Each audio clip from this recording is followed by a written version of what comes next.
নমস্কার, চৈতালি ব্লগে আপনাদেরকে জানাই স্বাগত। আশা করি সবাই ভালো আছেন, আমরা সবাই ভালো আছি।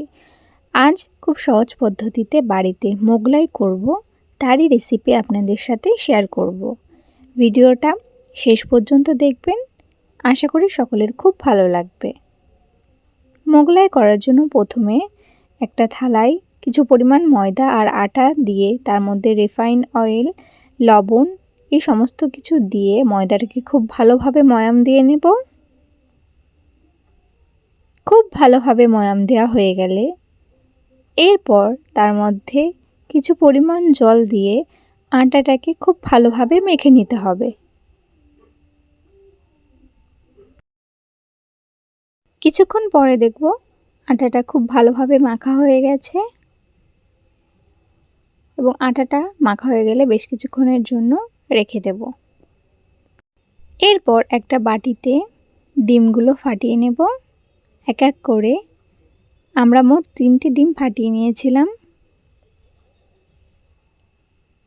তারপর ডিমগুলোর মধ্যে এক এক করে কেটে রাখা পেঁয়াজ, ধনেপাতা, লঙ্কা, রসুন আর টমেটো এগুলো সব দিয়ে দেব। তারপর তার মধ্যে এক এক করে গোলমরিচ গুঁড়ো, হলুদ, পরিমাণ মতো লবণ সব কিছু দিয়ে খুব ভালোভাবে ব্যাটারটাকে রেডি করে নিতে হবে।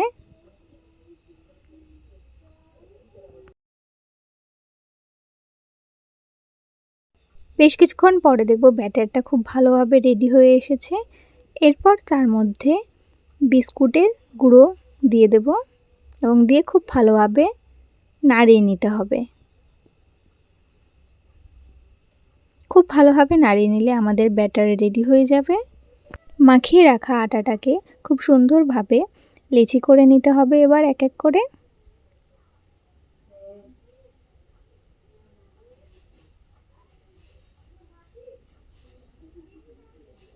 লেচি করা হয়ে গেলে সেগুলিকে খুব সুন্দরভাবে এবার গোল করে নেব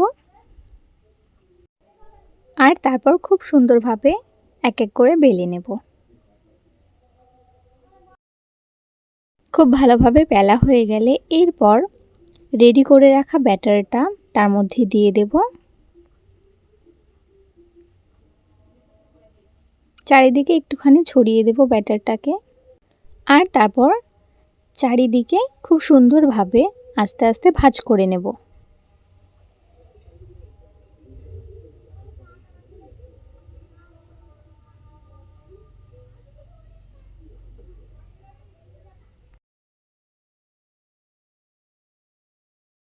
খুব ভালোভাবে আমাদের ভাঁজ করা হয়ে গেছে। এরপর কড়াইতে তেল দিয়ে তেলটাকে খুব ভালোভাবে গরম করে নেব এবং তার মধ্যে মোগলাইটাকে দিয়ে দেব। দিয়ে খুব লো ফ্লেমেই মোগলাইটাকে আমরা বেশ কিছুক্ষণের জন্য ভেজে নেব।